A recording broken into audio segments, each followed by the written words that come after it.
God, that the man of God didn't take it right. Because I'm going to tell you something. I know if I know anything about Apostle Darryl, he's been preaching all morning. Man, but he didn't take the robbery to come in and release a word to the people of God. So I thank my brother for that, and whom I love. 12 and 13 on the count of 3. 1, 2, 3. Everybody, each one of you, encourage you, to challenge you to walk in a manner worthy of God who calls you into his own kingdom and glory. And we also thank God for something is that when you receive the word of God, which you heard from us, you accepted it, not as the word of men, but as what is real is the word of God, which is working in you that believe. Point yourself and say, I receive, I believe, I'm being transformed. Give God some praise.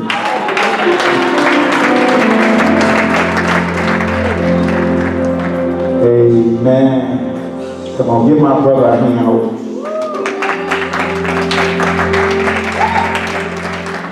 I thank God that he came to us, and I thank God. And don't think we think it robbery. We definitely don't want to be a blessing to you as you are a blessing to us. Amen. Amen. I want to set this up tonight.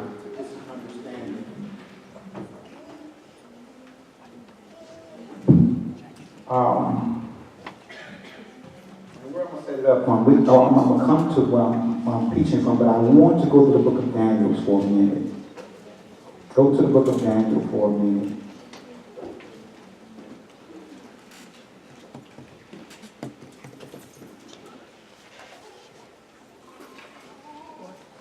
And we want to go to, I want to set an atmosphere to understand that what's going on. Go to Daniel 3:7 for a moment.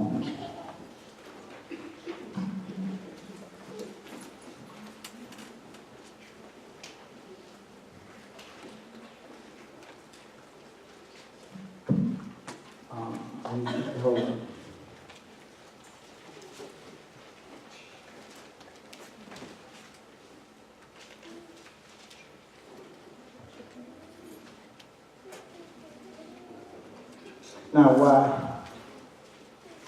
I want you to read 3:7.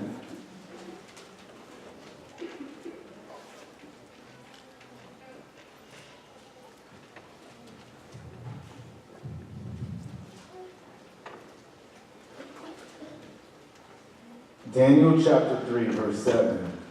Reading from the English Standard Version. Therefore, as soon as all the people heard the sounds of the horn, the pipe, the lyre, the trigon, harp, bagpipe, and of every kind of music, all the peoples, nations, and languages fell down and worshipped the golden image that King Nebuchadnezzar had set up. I want y'all to get this. There became a distinguishing sound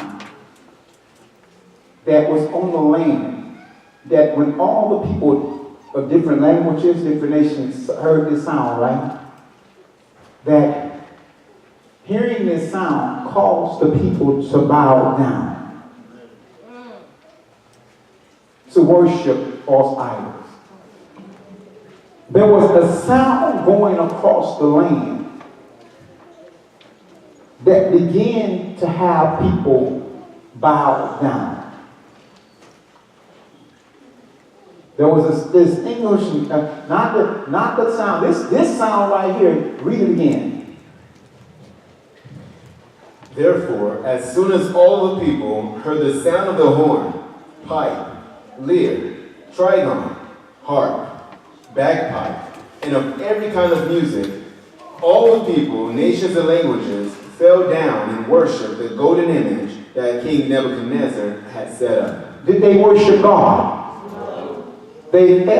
All the people began to fall down and worship a false god. Everybody read. Listen. Now I want you to remember that, and so they fell down to worship a false god. Now I want you to go to Daniel chapter 1, verse 8. all the people fell down and began to worship a false god. Amen. Now I want y'all to get this. There was a distinctive sound that went out. And this sound went out. And all the people began to, let's say every language and tongue began to worship. They bowed down and began to worship this false. It's kind of interesting because you have children of Israel. They've now been overtaken. They are in Babylon. And they're in a nation. But in this nation that they are in, that the officials have created a sound. They went to the king. They have created a sound that was going to distinguish, determine the difference between, I heard a man of God say, it was going to determine, this morning he says, there's a kingdom system and there's a world system.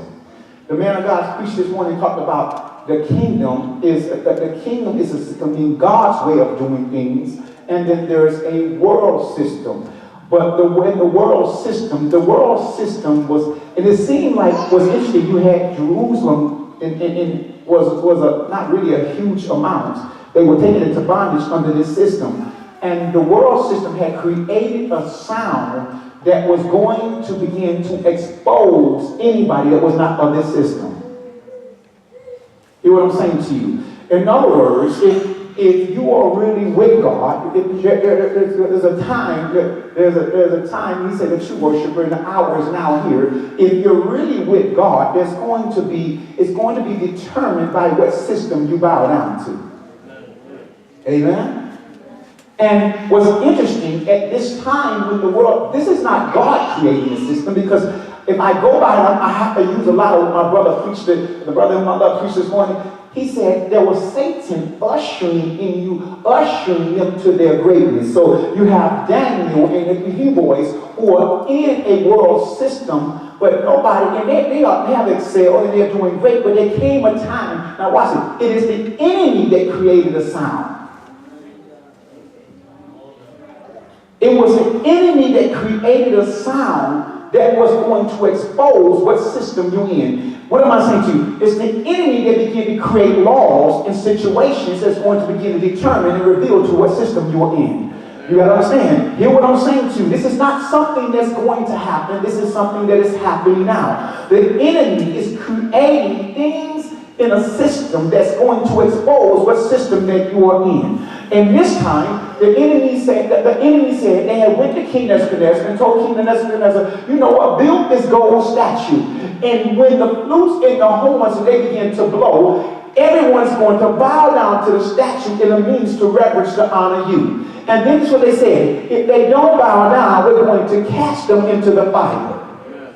In other words, we're going to usher them into an opportunity to show how great they, what's the word you use when you say everybody has great potential? We're going to usher them in a situation that's going to show them their full potential. Y'all better do what I'm saying to you. God is saying, I'm going to allow the enemy to create a system that's in his system that if you bow down, it's going to separate, divide the sheep from the goat. It's going to separate, but it's also going to expose those who are God. It's going to give them an opportunity to evolve, like the man of God said, to rise up and show their full potential. Are you with me? So, what has been happening is that people have puffed up and they have provoked the kings, the presidents, and kings of the day, and they actually did, and they began to create things in the world system that is now getting ready, that's now separating, and is going to reveal who you're with, and it's going to put you in situations that is going to expose your full potential. Now, what's interesting about revealing your full potential, the thing that will reveal your full potential is also going to kill you. The thing that's going to show off the God in you is going to be putting you to death. See, the nations heard, and they said, I want you to understand something. And what I'm reading right now, the multitude of people, so we think it's going to be a lot, don't we, prophet? We think it's going to be a lot. But if you look at this, all Israel was brought into bondage. Isn't it amazing when you start looking at things that when we see churches full and situations full, but what's interesting, when the situation begins to shift, even Jesus himself, the Bible said at one point he had 4,000 following him. Thousands were following him. They were crowding around. There was one time they were crowding around him so much that the woman, she had to press through them just to touch the hem of his garment. But the closer he got to the place where he was going to be portrayed, the less people were going. The closer he got to the place that was going to fulfill his full potential. The closer he got to the cross that was going to fulfill the full potential of God in him, the less people were willing to go. Noah didn't, it's funny when God looked down here, Noah didn't have a whole, God looked down here, it was a set generation. What happened to all these people in set generation? It was thousands of them, it was one, picture this.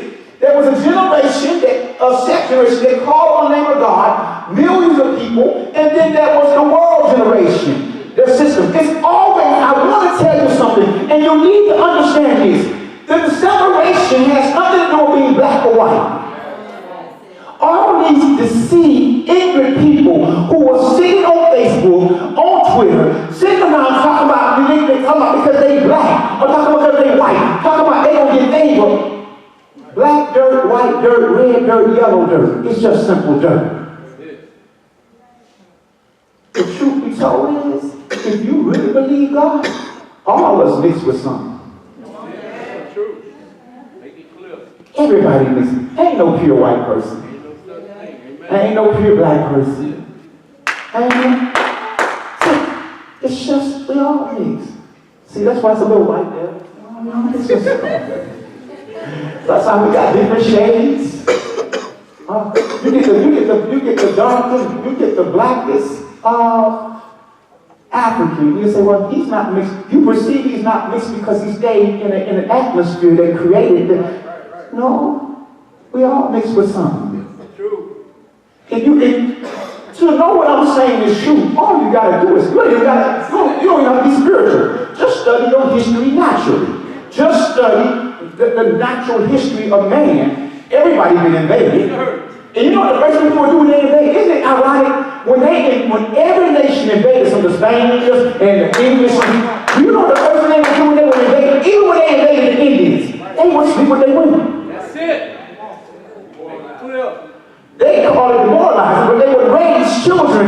They would begin. So even to say the white, you think only the white slept with. That's why some of y'all, man, you got some real snake eyes over you. Where did that come from? It don't matter. Well, I'm Haitian. Ain't nobody. You mix. You got people in you. It's all just different colored dirt. Amen? But see, God says there's only two types of people. Either you are in the system of God, you in the kingdom, or you in the world. It's not that you Baptist, or Pentecostal, or Catholic, or Seventh-day, or the Church of Holiness. Either you are Christian, or either you are in the kingdom, either you are sons and daughters, the rise of the Son. Either you are sons and daughters that operate according to the kingdom, God's way of doing things, or you are in the world and your daddy is the devil. Amen? And God always has a time where he begins to say, whose side are you on? There's always a time in history where God begins to say, I'm about to separate. Read your Bible. There's always a time in history where God begins to when we allow the enemy to create a situation that will expose those who are really his. Amen. The closer Jesus got to the cross, all the disciples and everybody just fell off. Well, thank God that the one that was going to the cross this time was a redeemer. Come on, somebody be glad. We better be glad that the one who went to the cross this time, he a redeemer. He actually went to the cross for the lost. So even though the wicked was thrown to the cross, That's good news. Don't excuse me, I'm kind of happy about that. So watch this. Now you have a time where Israel is now in Babylon. What am I saying? You have a time where the sons and daughters are now in Babylon. What Babylon? America. That's it. And God is saying, what's happening in America is that they are creating, allowing them, Satan, to create laws that are going to now tell whose side you're on.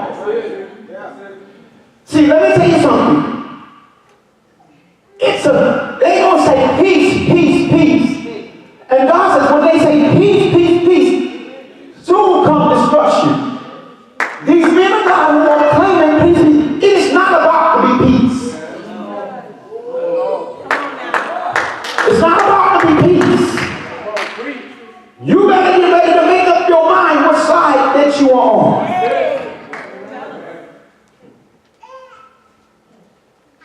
Because you can see through some of the things that God is trying to establish through this administration that the resistance of the world kingdom, the world system don't like it. In this system, the world kingdom don't like the fact is there's a president now says, I want to put the Bible study back in the school. But the world system says we don't want that. There's a kingdom mindset. Let's build a wall and build a bridge. In other words, let's build a wall to protect our borders, but let's do a bridge that you can come over the right way. But the world system don't like that. We government say, let's reestablish Jerusalem as the capital. What are you saying? Let's put God back first.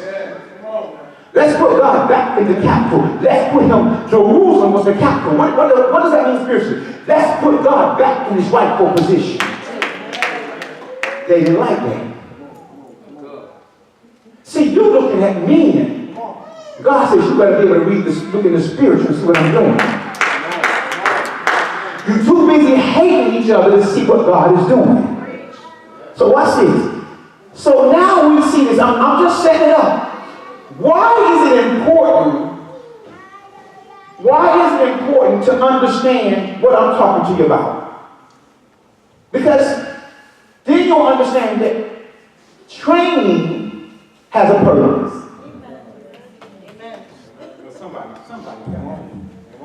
Training has a purpose. Let me show you a little bit about training. Start reading the 8th verse.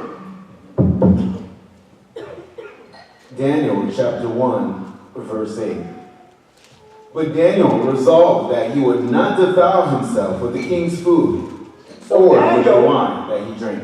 Daniel said, I'm not going to partake from the king's food. I'm not going to eat from the world system.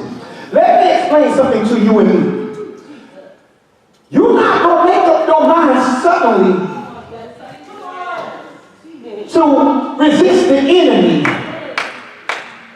Because in the fire, what you've been working out, what you've been working with, what you've been training is going to operate.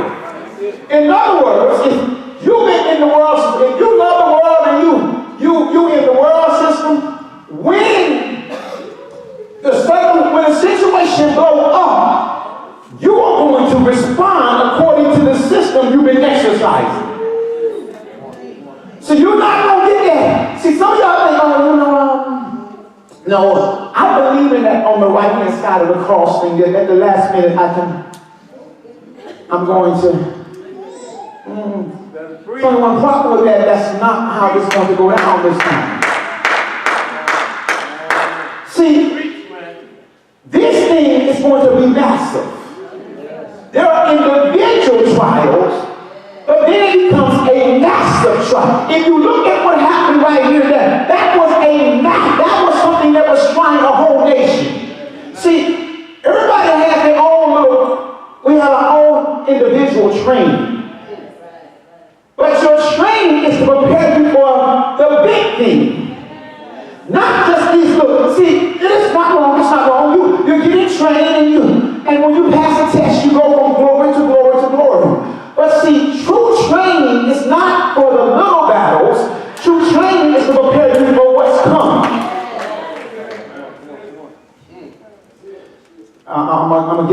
point to make you understand what I'm saying. So, read some more. Watch this.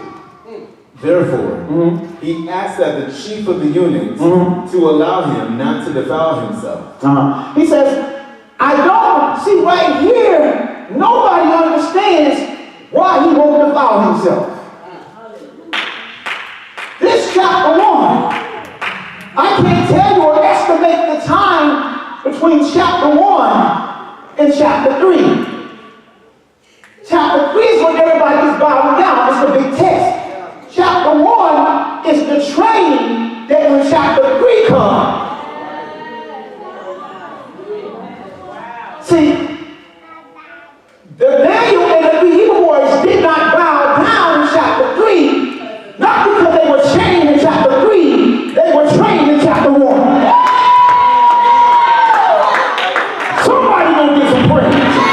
Somebody gonna get some praise. In other words, they may have gone through some things that built up their faith in chapter 1, because watch this, they did have to ask the eunuch, they did have to say, you know, we don't want to eat this, and they had to believe God in chapter 1 to be able to keep themselves here. But what was going on in chapter 1? No little baby foxes. That's why if you can't handle little foxes, my pastor screams and says, if you can't deal with the foot soldiers, you definitely ain't gonna be able to deal with the horsemen. In other words, if you can't deal with the fact is watching what you eat. If you can't deal with the point of being disciplined, see, we just did a 21-day fast. It wasn't a 21-day fast eating nothing. It was a 21-day fast consecrating yourself, sanctifying yourself, putting yourself in a position to know what you're eating, spending time eating the right thing. See, God says, it's not about the fact that you're not eating. After you go up a little bit, it's not about you not eating. Can you eat the right thing? And see, they didn't say they were not going to eat. They said we have to be selective about what we eat. See, when you are in the world system is over here, and you got the kingdom God came over here, and you got the world system, the difference is your diet. Your diet. And some of us, you didn't even do the fast. Some of us, because your diet is of the world. Because to do a fast is to deny. The Bible says to afflict one's flesh, meaning to put your flesh down. It means to tell your flesh that the kingdom, the Lord of Lords, the King of Kings is in control of your life, not you. See, when you begin to fast, what you are doing is submitting to God and saying, you know what? Flesh, you don't run nothing. You don't run nothing. You ain't going to tell me who to slay. You ain't going to tell me who to lie to. You ain't going to tell me I can deny. Come on, because you can't serve God if you can't deny yourself. Your first enemy is an enemy. Your first enemy is an enemy. It's you. If you won't deny you, if you won't say no to you will never say yes to God. Because you have a desire. He says, go ahead and finish reading a little bit more. Verse 9. And God gave Daniel favor and compassion in the sight of the chief of the eunuchs. And the chief of the eunuchs said to Daniel, I fear my lord the king, who assigned your food and your drink. For why should he see that you are in worse condition than the youths who are of your own age? See, he thought, if you don't eat like the world, you're going to look worse. See, some of us think if you don't do what the world do, you're going to be deprived. If I don't have the name brand shoes, if I don't have the money, if I don't have this, if I don't have me a man, or if I don't have anyone, I got to be like the world. I got to have the latest gear. I got to be clicky. You know what I'm saying? I got to have a little swag to my look. I got to have a little swag. I want to be like the world. And he is saying to Daniel, I don't trust your diet. But I want you to know something right now, the world don't trust your diet. It's because they don't understand why you don't run to the clubs like they do. They don't understand why you don't jump in the bed like they do. They don't understand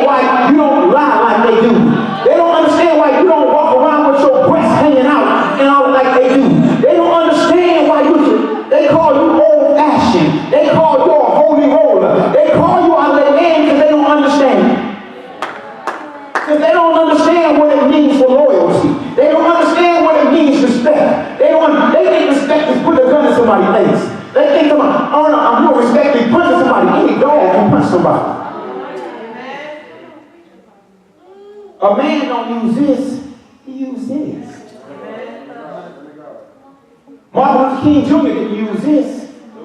He used this. He defeated the whole nation with a wall of peace.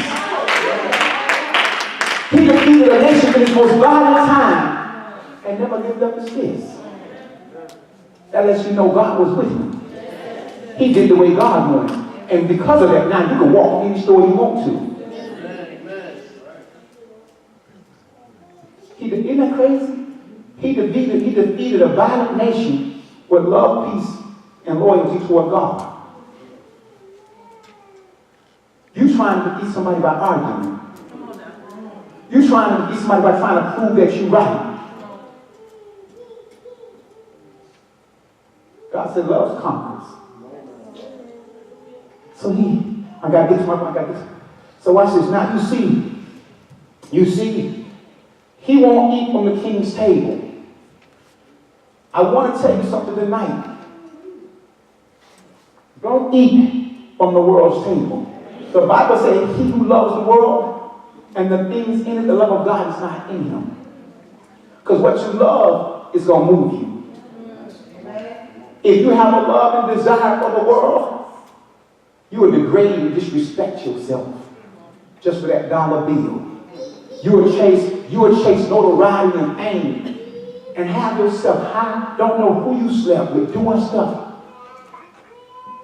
Losing you, surrendering your life to the devil, trying to get a dollar. Trying to sit at a table that don't love you in the first place.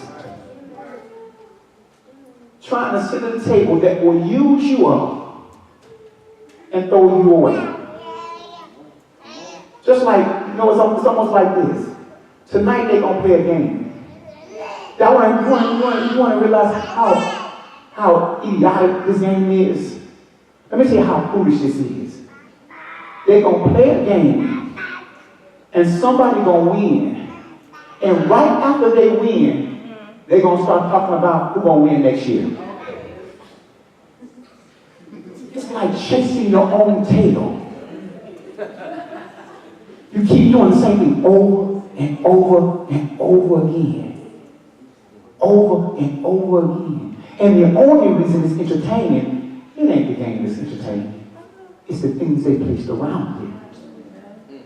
It's the cars and the money and the women they placed around it. Because I promise you, if there was no money around it, if there was no women, there was no name around it, you wouldn't even watch it. See, we've been pumped to watch something that has no significant purpose at all other than to entertain you and to chase something that you hold on and lose within minutes. Because ain't nobody talking about Michael Jordan, now they're talking about LeBron. And guess what? He on his way out. Okay. So they're talking about the next person. Now, watch it. Let me show you the whole thing about it. The whole argument in the connotation is Durant the next LeBron? Who gonna be the next one? Because they know after a couple of years you just gone. Time for some new guns to come up. And then we sit there and for days watch somebody else get paid, dreaming that you had what they had, never accomplishing what you need to accomplish. They the old song, why do I chase the cat? Must be the dog in me. Why do I chase the cat? Why do I chase the cat? Must be the dog in me. Well, let me help you out. Dog represents unclean nature. Why you chase it between a woman's leg? Because you have an unclean nature. And she has a nature that wants to be caught. Teach. Okay, y'all look at me like I'm crazy. Say, but watch this. I did all this. Now, the training is in one. Everybody say training in one. Say training with purpose. Because God already saw chapter 3. Come on now. Somebody gonna grasp it. God already knew what was going to happen down the line, so he had to have some soldiers who were going to be willing to be trained in chapter 1. Let me help you out. Jesus said, when they came to get Jesus, he said, if my kingdom was of this world, it would. He said, I don't have nobody to fight for me right now because my kingdom is not of this world. But then Jesus said, it is better that I go. And watch what he said. I will not leave you as orphans. In other words, I'm not going to leave you disconnected from the kingdom. He said, it's better that I go than my Father will send you a comforter. Y'all better get this. He says, the Father, he said, if my kingdom was of this world, it would fight for me. So he didn't have anyone like, because come on, if you in a kingdom and somebody came to get your king, you're going to war. Come on, it's like when you're in the world. If somebody came and tried your homeboys, you'd be like, why not? What's up? You know, you're going to step up. Unless you're scared, you're like, yo, I'll see you later. You know what I'm saying? But that's why it was certain, I had a certain homeboy I had, my sister's husband. We used to go out, go in Erno, we used to go old school. Erno, Big Daddies. I used to hate hanging with my brother. You know why? Because that cat was crazy. No, seriously, because this brother kind of brother, we driving down the street, and he'll see a woman in the car with a man, and he'll start winking, start trying to talk to her. Why? When we in the club, you might as well bring your boots up because you will have to fight. Because he gonna do something stupid. And this brother's so crazy. He don't, when you, this how crazy my brother-in-law was. While you talking, he don't say nothing. He gonna punch you. He ain't gonna say nothing to you. When you walk him talking, his mind was already, I'm gonna take, he ain't gonna say one word. He just gonna start swinging. So, when we went out, he was like, man, I'm going home, man. I can't hang with you, bro. Because, bro, it's like, you can't have no good time. Because anybody see what I'm trying to say to you? If it's your homeboy, you ain't gonna just let them throw down on him. And yes, I was let me share by that time. I had a homeboy like that, let share. But I was told legally. So if it went wrong, I was just too stupid to realize you get dead. I had back then, you got a gun. I'm not, they can't take my gun when I go in the club. Why? I show my badge. Boom. See, when you're in the world, what I'm trying to show you is that when my homeboy go down, I'm going down with him. So Jesus said, if my kingdom was of this world, it would fight for me. But watch this. When they came to get Jesus, one denied him, one betrayed him, and 10 that were hanged. Now Peter wanted to fight, but he didn't want to fight the way he was trained. Oh, somebody should have, come on now. Peter wasn't no coward, because the Bible said he pulled out the sword, and Peter was crazy too. Y'all know Peter was crazy. They got soldiers coming. It's about 12 of them, and Peter pulled out a sword, and he didn't even talk. What's up? So Peter was willing to die, but not how he was, but not in a way that was going to bring God glory. Not the way, see, God was training a way of love, not a way of hatred. Peter was sleeping through training. Some of us in this room, you are sleeping through training. And I'm trying to tell you, but Apostle said, he got a word for y'all. Listen, did he not say that? The word is when he said, wake up, it's training day. And I don't mean Denzel Washington. It's training day. Wake up, because you need to make up what side you're going to be on.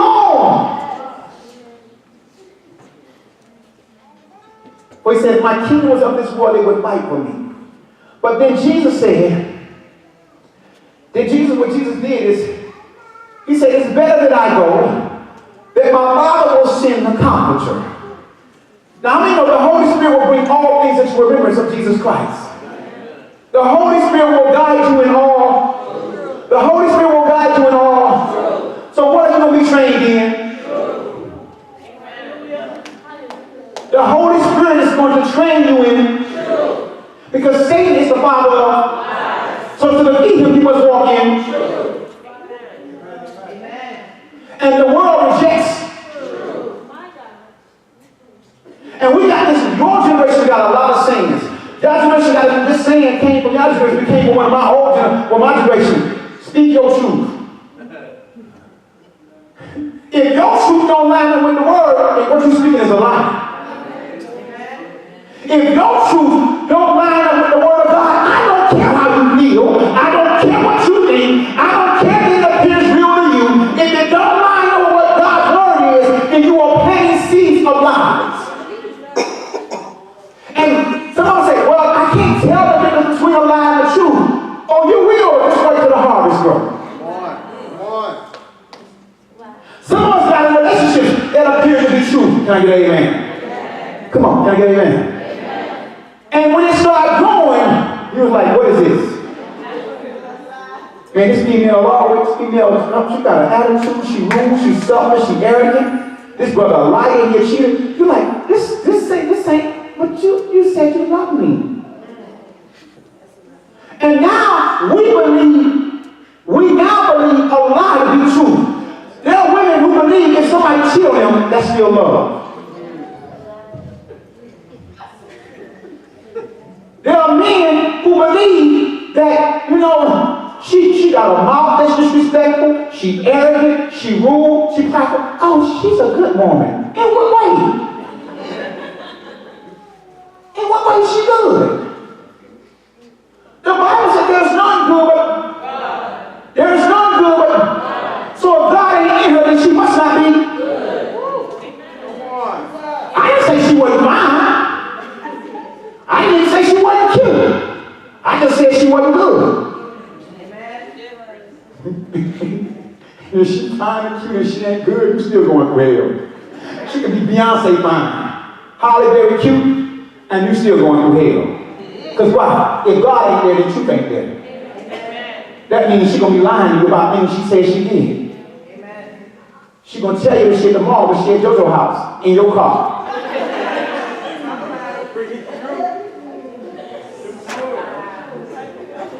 Amen. Ain't gonna sleep with Joe, then come home and then kiss you in your mouth after she put her mouth on Joe. And do it with a smile. Well, you know I love you. Boy,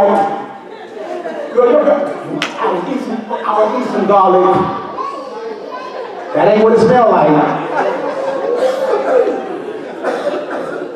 That's called the game of the world. That's the world system where cheating, lying, deception, deceit, hurt, abuse, mental anguish, oppression, depression, that's the world system. But we done got so crazy that we think that's supposed to go on and go. Come on, somebody. If God is a deliverer, then why are you still acting like this over here? That's as crazy as somebody who married still acting like they single. You married, but you in the club talking about.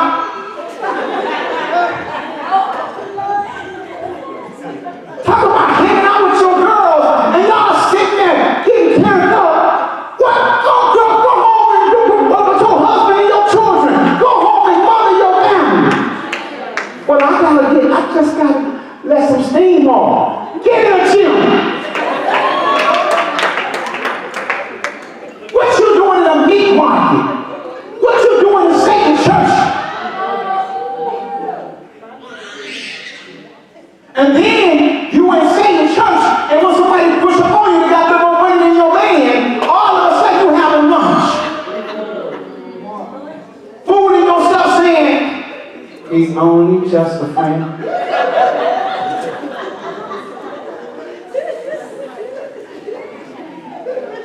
What does a married woman got to do with a man? What does a married woman do with a single man sitting in there? You not ministering, you ministering. You just ain't ministering the gospel. You ministering. And you know what's crazy?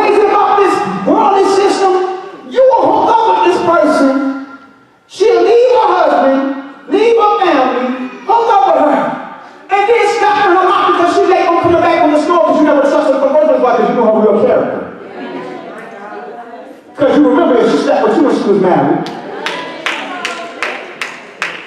Oh, y'all okay. Okay. All right. Y'all look at me like, what's up? Say training day. So Daniel they had to train chapter 1 to be prepared to show the glory of God in chapter 3. What's this? Everybody say chapter 1 is the beginning. Somebody gonna get that, apostle. I'm somebody gonna call him apostle. Somebody gonna get that. Training is not in chapter 3, it's in chapter 1. Training is not in chapter 4, it's in the beginning. That's why when you come to God's house, they shouldn't be putting you in no choir. They shouldn't be putting you on no dance team. Why? You haven't been trained properly. The Bible says, train up a child in the way it should go, and when they get old, it shall not depart. Watch. Chapter 1, train up in the way it should go. Chapter 3, they won't depart. Chapter 1 is train them according as a babe, desiring the sincere milk of the word of God, that they may grow.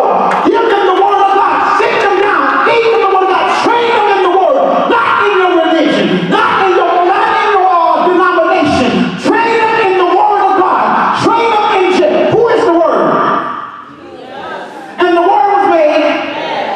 Train them in Christ. Christ says, I am your example. Paul said, follow me as I follow Christ. If you don't have no word in you, but you got a lot of religion in you. You know how to do all the rituals. You know when to praise. You know when to shout. Ah! You know when to dance. Like you're trying to pull water out of the sky. But you don't know how to say when it's real. Because you never sat with Jesus at 12. And you know why Jesus was 12? You know why the first time, watch this. You know why the first time they spoke about Jesus at 12? Why not 11? Why not 10? Why the first time you ever heard Jesus speak was at 12? 12 is the number of government. 12 is the number of government. He was establishing his government. What was his government established on? I must be about my Father's business. He established his government. At 12 years old, they announced him because the number of 12 is government. And he established the government as being, you must be. But what am I doing to give up my Father's business? He was sitting down, learning, and expounding on the Word of God. How you going to establish a government if you don't even know the laws and the rules of it? How you going to establish a government if you don't know how it's run? How you going to know how to operate in Christ if you don't spend time with the Word? That's why when we get in the Word, we get sleepy. You know what's funny? I'm going to tell you something funny. The Apostle said when he said those who come to church, watch this. This is about this funny. There are people who going to sit through this game. This game going to be like 4 hours. 4 hours of straight foolishness. The halftime show going to be somebody half naked, crazy. Watch this. They going to do this.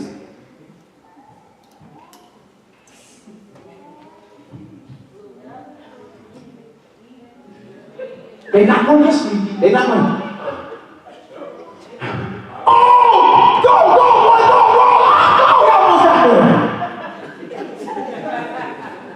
watch this. They're going to have to go to work in the morning. Ooh, you preach. They're going to have stuff to do in the house. But they're going to make time for their God. And the training they receive there, it's really not going to do them any good because they ain't going on no football field. Why y'all going to get this? They're being trained as bona fide cheerleaders. They never get in the game. They never get in the game. They're just bona fide cheerleaders. God says, I got some bona fide cheerleaders. You're always cheering, but you won't get in the game. You won't let me train you. Are we learning something? Yes. Look at somebody say, it's time for you to be trained. It's time for you to be trained. Say, for what is coming. See, because sometimes you come to church, watch this. You ain't going through it. I'm telling you, this is a process. This is for what is to come. He says, you may say, I'm not going through something. I'm training. Let me help you out. When I was at the sheriff's department, and I wasn't saved. I went through the boot camp. I went through the academy. And I had to go through law, first responder. I had to go through tactics and all this stuff, man. Come here, brother. Come here. They was like, man, you had to learn about, let's call it FI stands. Put your hand right here.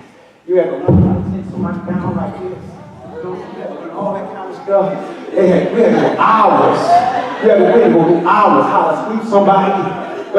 All that training. Now watch this. Let me show you something. When I went to work, that was years that I never used that training. But every year I had to be trained and updated.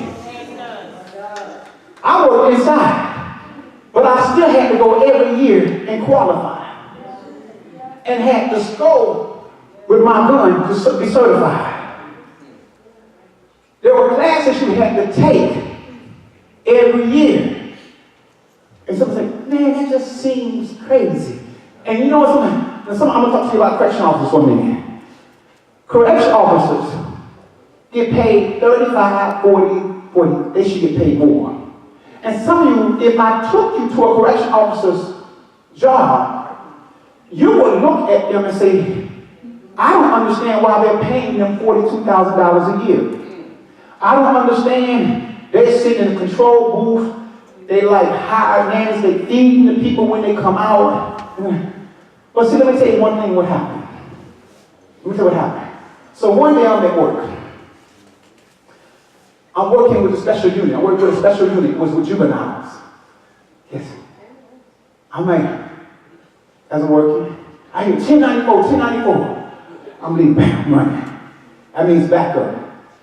I walk into a unit. People getting slammed over the rail, people taking trays.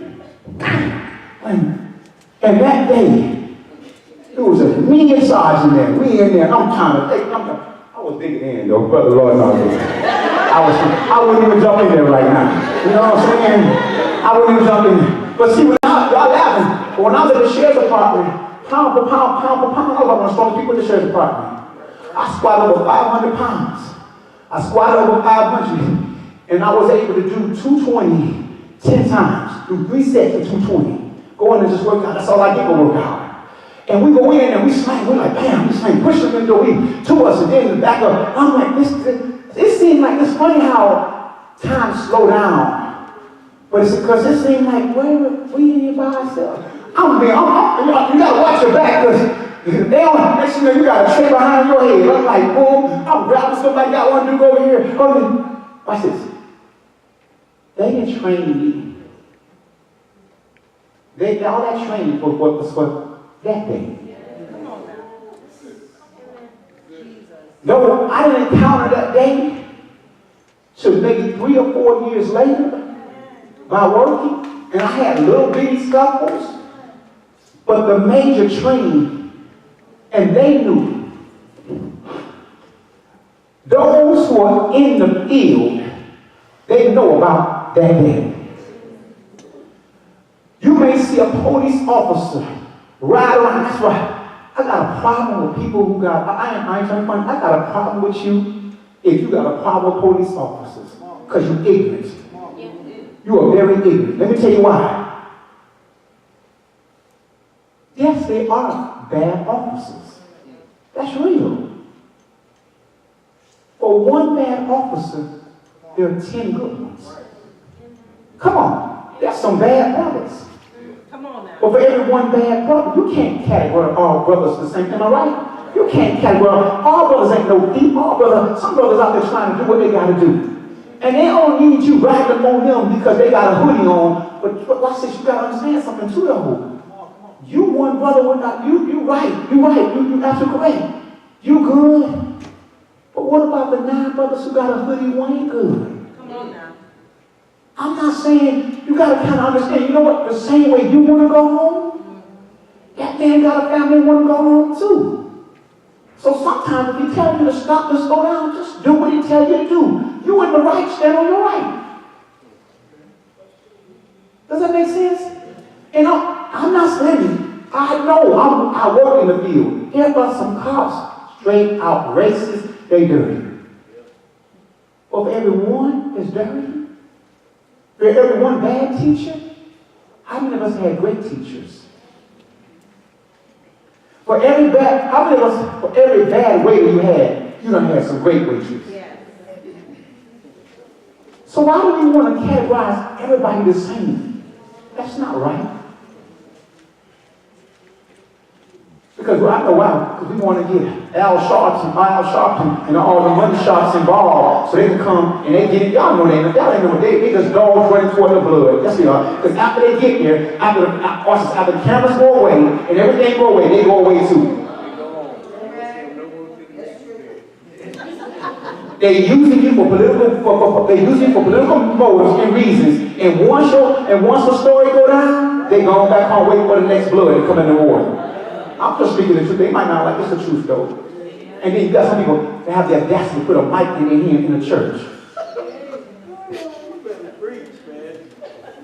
I'm just going to speak the truth. Boy, you got a political agenda. I can't put no mic. God ain't got no agenda. God ain't no Democrat or Republican. He got his own kingdom. He got his own kingdom. And his kingdom is more powerful than any Democrat or Republican. They don't even know they're working for him. They don't even know they're working for him. Listen. Are we grasping this? At the sheriff's department, watch this. While I'm there, the training that I had, I was glad that I had it in that situation. I was glad that, I ain't like going there every year, but I was glad to read and to do what I needed to do. But when that situation occurred, I was properly trained to respond in a way to stand before you today. To ignore training can get you killed. To ignore training can get your life shipwrecked. To ignore the knowledge that God is trying to give you can have you unprepared to be in the ark. People get married without being trained. People get in relationships without being trained. People trying to raise families without being trained. And you know what we run into? A lot of mistakes. Hurt. And then we have got to the place where we think these mistakes are just normal process of life. Really? So you think God created life where you be broken, used, hurt, and tore up? That sounds like the world system. And when God saved you, you were supposed to come out of that system into the kingdom.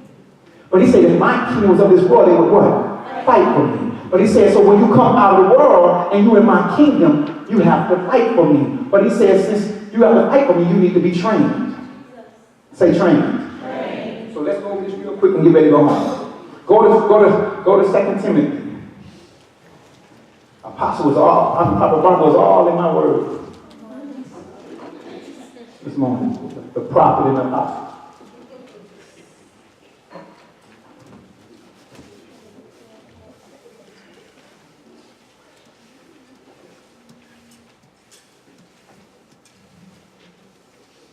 Start reading chapter 2, first verse. 2 Timothy, chapter 1, verse 1.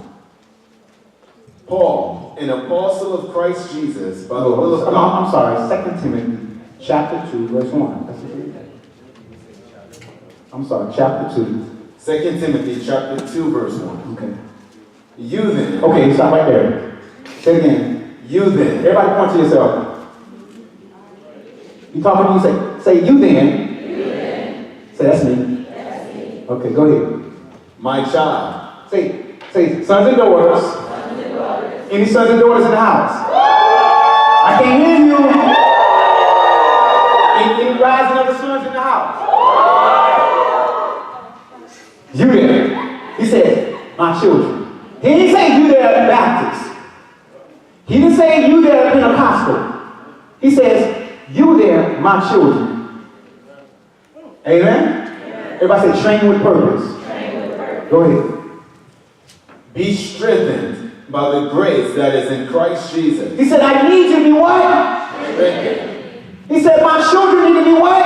Strengthened. When you are training, you need to be strengthened. Because when we wasn't, I mean, no, many of us fell and through this stuff because we were weak. Come on. We were weak to our flesh. We were weak to our desires. But he began to call you. He began to call you. And she said, be strengthened in the grace which is given to you by Christ. Be strengthened in that favor which is given to you by Christ. I'm about to strengthen you. Why? Because a strong man, he said, you must bind up a strong man before you get out of his house. He said, the reason why the enemy been tearing down your house, tearing down your life, is because you're weak. But when you got born again, and you began to accept Christ through the grace of God, he said, I'm going to strengthen you. So you won't keep going through the same. Because when you're weak, I keep falling into sin. I can't do it. You sound so weak. He says, my children, I'm going to strengthen you in the grace of Christ. I'm going to strengthen you because I need you to walk. You can't be a representation of me if you keep walking in weakness. God said, and watch this. You know what I love about God? He know we're weak. Come on. And those who are wise, you know you're weak. That's why I know my flesh weak.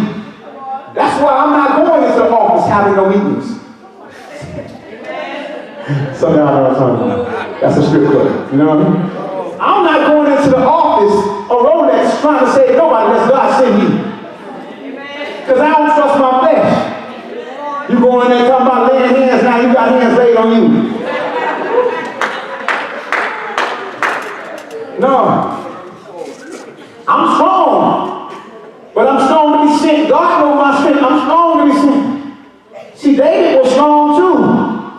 But David trained, he was off the battlefield. See, David took one day and said, you know what I'm going to do? I'm going to let the Ark of the Covenant be on the battlefield. He said, the king of God's presence is on the battlefield. But I'm going to stay in the palace. So David had a little, what you call, false confidence in his own flesh. And the Bible says that David is walking on the rooftop on the palace, looking presidential. And the Bible says that David happens to look over the wall of the palace and see Bathsheba taking a bath. You would think that David would be like, oh no. But David, because he was not in the presence of because David wasn't where the presence of God was, because David wasn't in the place where he's training. David was a straight out soldier. Come on, if you read about David was a man, he had even his men. David had men that were slain. One man was slain 1,000. That's how bad his soldiers were. David had people in his army. One man took out 1,000. You did not want to run against David boys. These brothers are talking about their hard shit. They didn't want to run against David boys. David had soldiers like his own heart. But his soldiers now on the battlefield, and David's sitting home in the palace, looking at a porn. Preach. Looking at soft porn. Live. He live streaming. And David said, I want to purchase that. So he called Comcast and said, I want that live. I want that. I'm willing to pay for it. Well, watch this. But his soldiers who he trained were on the battlefield. They were fighting. When you start taking rest out of the presence of God, trusting your flesh, you're going to find yourself overtaken. Because watch this. It was obvious that God was doing war. It was obvious that everything that David was trained by for Saul was to have David on that battlefield. What made it obvious? Because that's what the Ark of the Covenant was. Number one, made it obvious that that's what David was supposed to be, because that's what the presence of God was. If the Ark of the Covenant is on the battlefield, then everybody that's going captive to God, that's been trained, should be on the battlefield. Are y'all with me? David had been trained like Barbara said this morning. He's been trained on how to fight. He's been trained through Saul. He was trained. Saul was chasing him. He was learning how to walk in the ways of God. Everything that David learned, he took a rest from. But to take a rest from it, he had to leave the presence of God. Your training is preparing you to be in the presence of what God is doing. When you start taking a rest from what God is doing, you're not being trained. And when you're not being trained, you're being seduced and carried away. Well, the Bible says a man is carried away by his own desires. When your desire is no longer to please God, then you're now pleasing yourself. We have a self-pleasing church. But the Bible says without faith, it's impossible to please God. So if you're operating according to faith, faith come by hearing what? The Bible says that the heavens are for godless, but the body is taken by force. And if God is blowing a trumpet and saying that we are in wartime and I'm building something and I'm preparing, why aren't you in a place to get trained for that which is to come? Because why? We begin to be like the children of Noah. We begin to be like the children of Lot and Noah. They became consumed in the things of the world that they were blind to what God was doing. They were found themselves in the wrong position. Hear what God is saying. The Bible says that in the days of Noah and Lot, they were given in marriage and married. The Bible says they were buying and selling. The Bible says they were building. They were consumed with the world system trying to get theirs, not understanding that God was getting ready to bring judgment. God was bringing judgment. God has been talking that I'm building something. What God is building is the only safe place to be before judgment comes. See, I told you that the body that God is building has a purpose. When you think church is just to come to church, when you think church is just to have a good time, when you think church is just to listen to a choir, when you think church is just about blessing you with things, you have missed the purpose. And therefore, when church moves from a place of training for God's purpose, it becomes a place of entertainment for man. And entertainment is about me finding and entertaining you and getting you to what? Fund it. Getting you to fund the entertainment. And watch this. No entertainer wants to be just counting on. Every entertainer wants to extend their popularity. Some entertainers will say, well, when I was first starting out, I would go to the comic club and I would start there. But no entertainer just wants to start there. Entertainers want to be internationally known. So do entertaining pastors. They want to be internationally known. So they want to branch out, but they're not branching out in the calling of God. They're branching out in a worldly system that's covered by sheep. And when people come there, they are not being trained. What they're actually being doing, they become customers. And every customer, every once in a while, you got to promise them what they want to keep them coming back to the store. You have to put God on discounts. You got to put God in the way when you get a discount. You got to put God in the way when you get anything your best one. Because how many know we love to sell? So I'm a seller. I remember one time when I went to one of my brother's ordainship. When I went to his ordainship, the apostle, the bishop over here, we went to his thing, and the man started going crazy. The man said, we got $250. Remember he said, we got $250. You know, I should have looked at it right. And then he went from $250 to $200. He went from $200 to, am I right? He went from $200 to $150. If you would have just sat still, you would have got the same blessing for $5. Because at the end, when he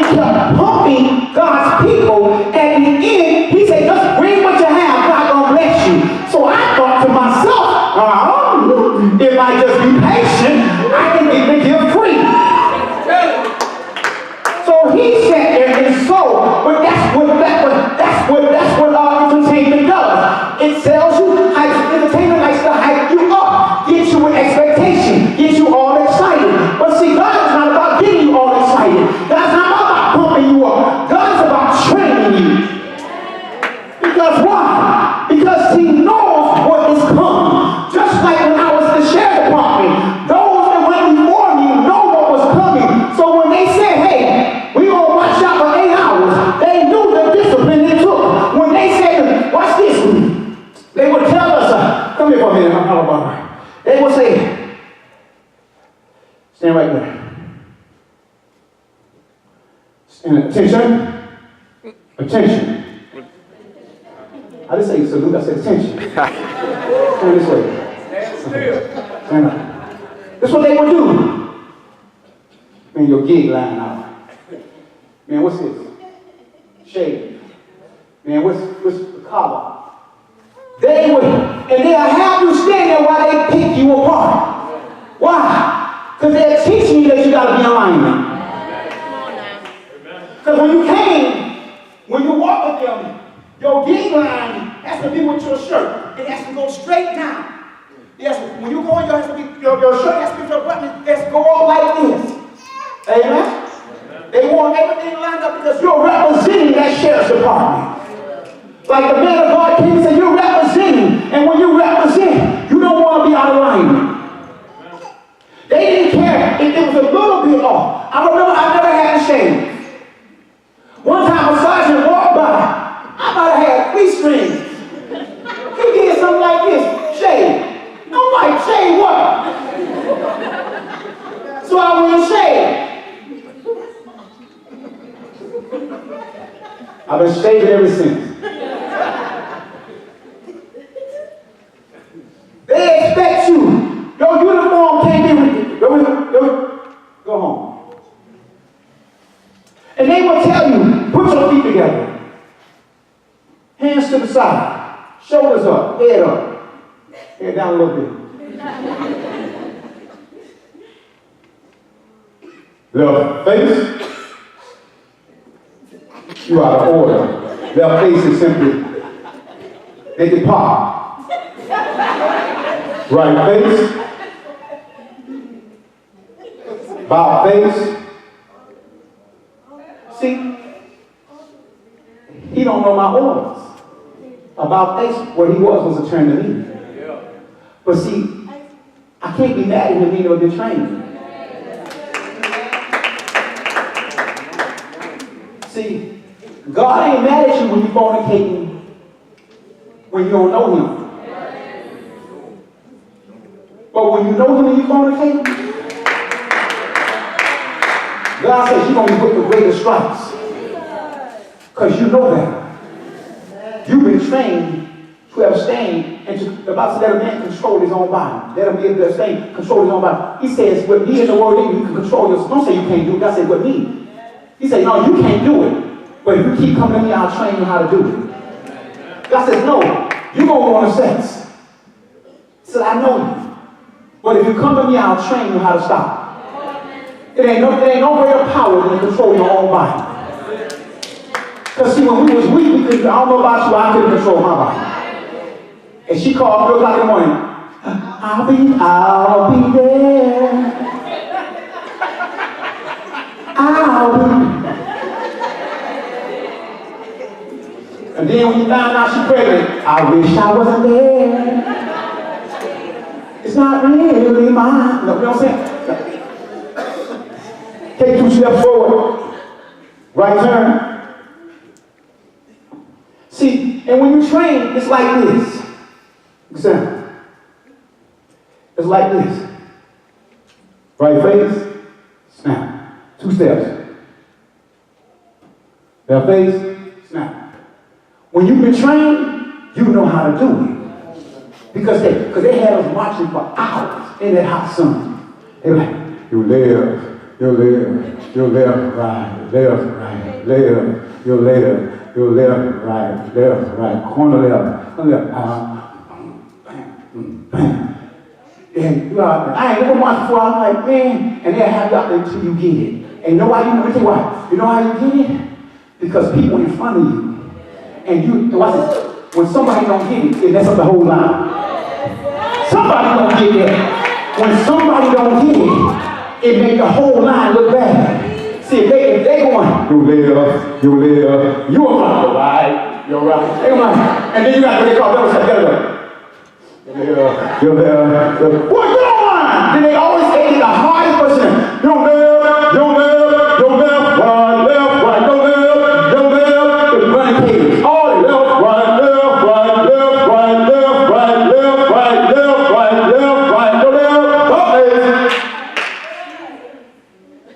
You get trained.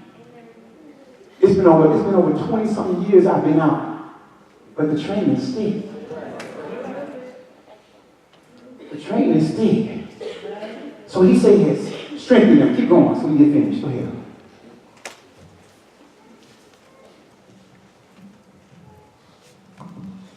Be strengthened by the grace that is in Christ Jesus, and what you have heard from me in the presence of many witnesses. What you have heard from me in the presence of many witnesses.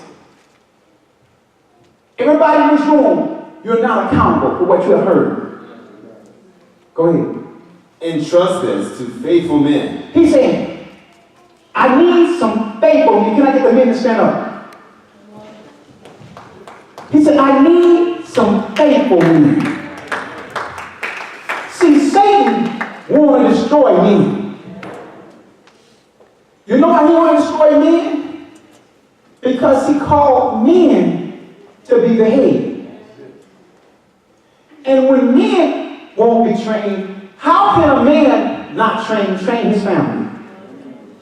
If you're not trained, how you going to train your wife? Because watch this. Stand up, man. Stay standing. Come here, take it. Come here, baby.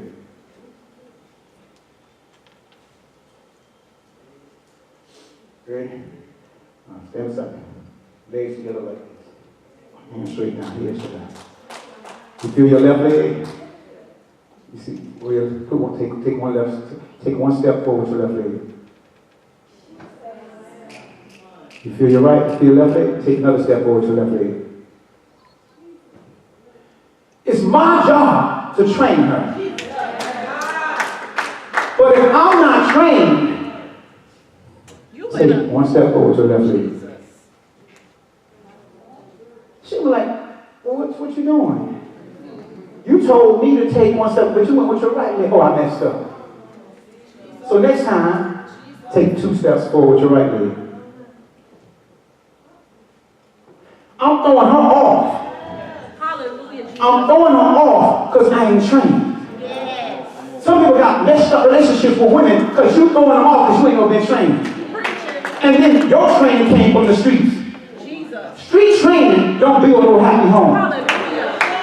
Because in the streets ain't nothing but sex, lying, betrayal, and deceit. We talk about kingdom training.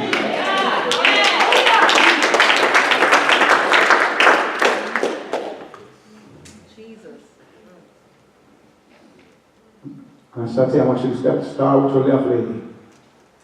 You live, come on. You live, you live, you live, you live, you live, you live, you live, you live.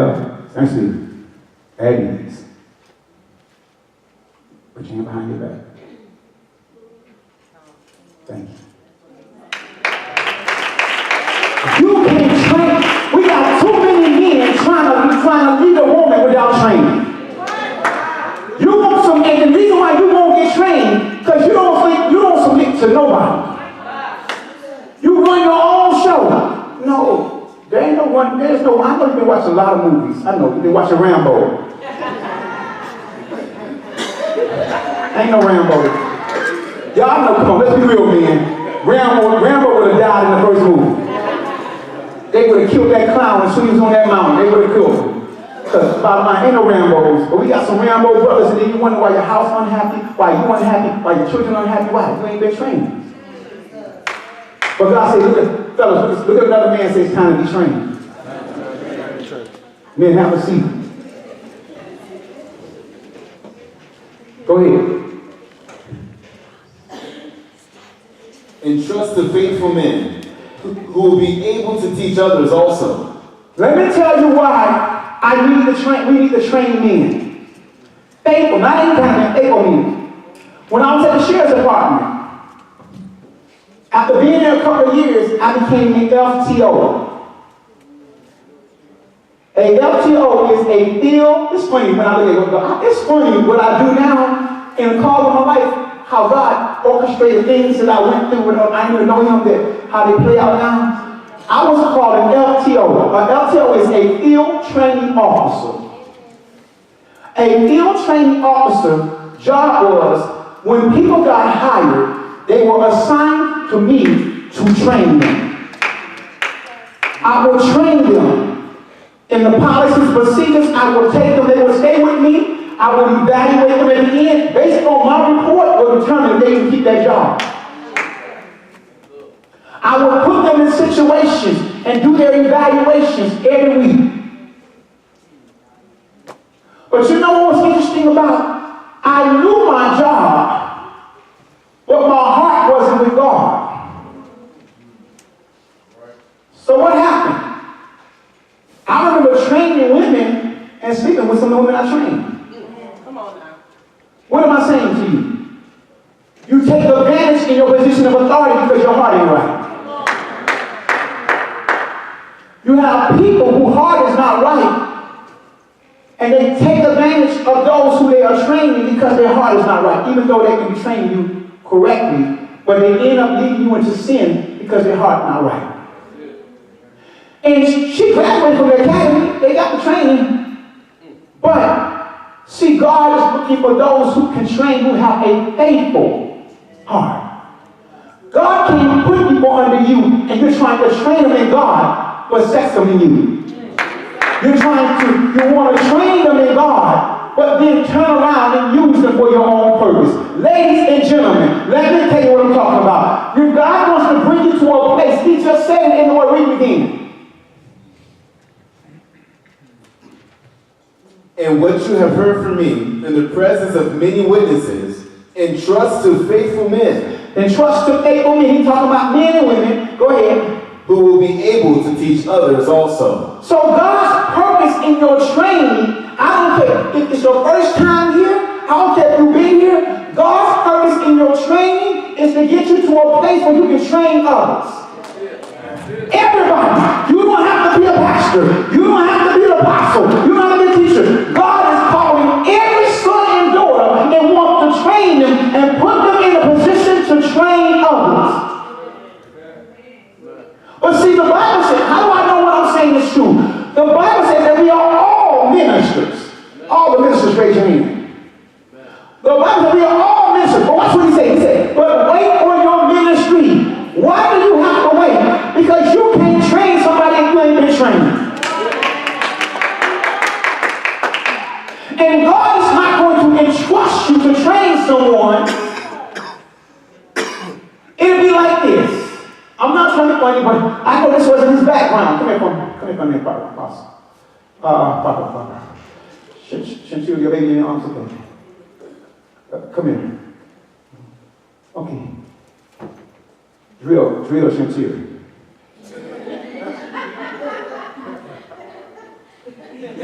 Do the best you can. All right, Coach. About faith. Now watch this. He said about face. He was staying here. About face is here.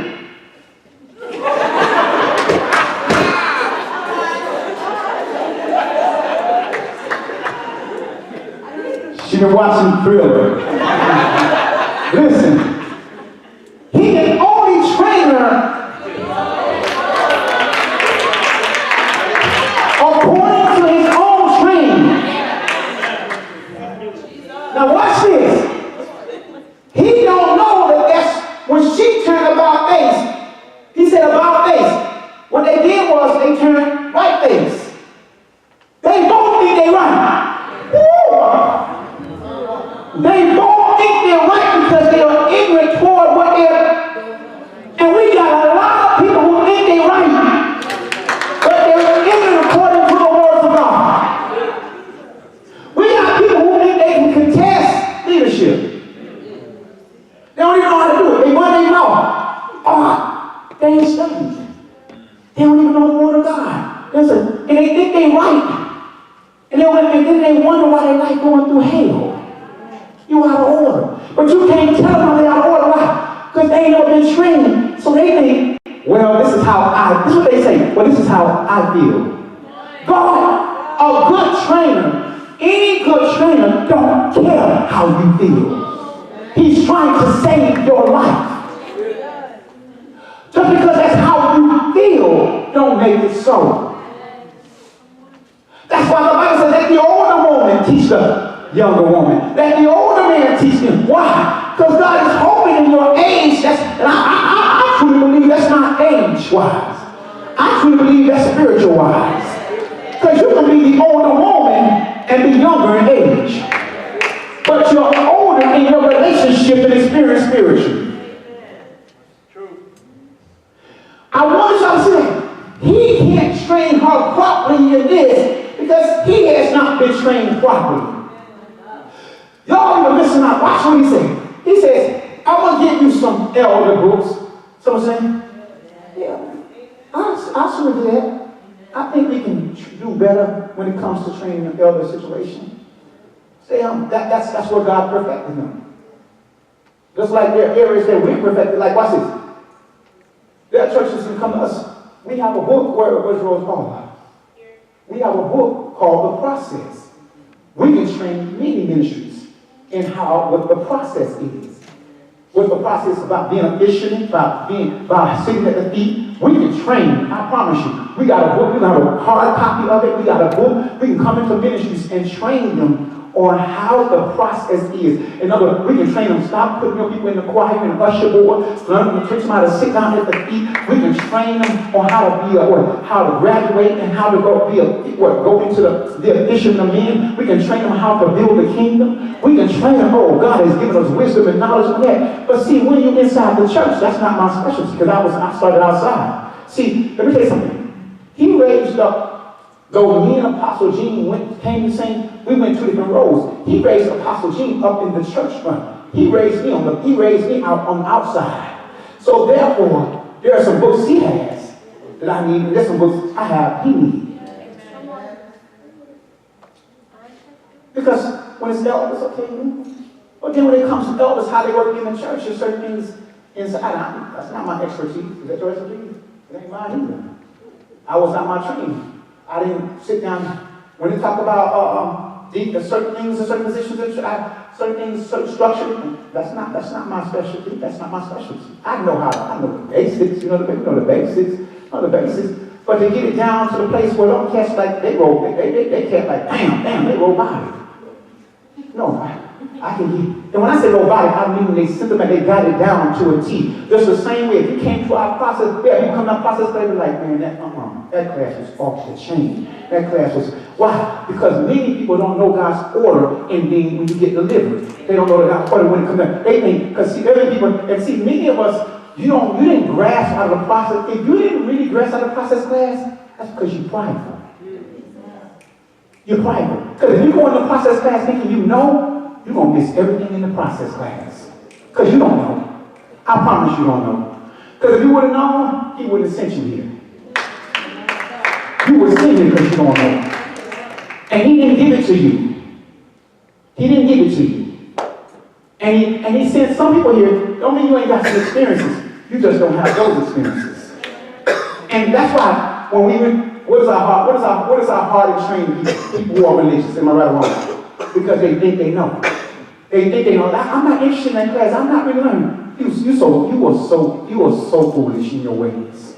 You are so foolish. You don't know. You don't know nothing about sitting at the feet. You don't know when Jesus first spoke. You don't know when God first spoke to Jesus. You don't know when Satan first spoke. You don't know the value of sitting at the feet. You know the value of working.